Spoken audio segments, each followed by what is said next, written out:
Okay guys, ukuze ube on a safe side mawudla upholoni kuzofanele ulokhuze uthose yabo ukuze lokhuze ukhipha amalokhuza ushisa amagciwane. So lapho uzobona upholoni wakho uzoba muhle, yabona nje sengathi amagwinya upholoni lo ngathi amagwinya.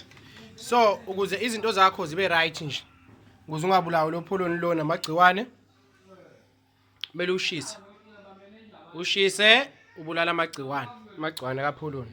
Yabona nje upholoni right ngizowudla uhomotso lona naye ecabanga ukuthi uyahalela upholoni wami engizowudla.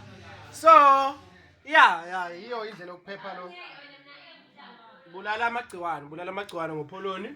Udla upholoni uthosiwe, yabona njani uyasha buka nje buka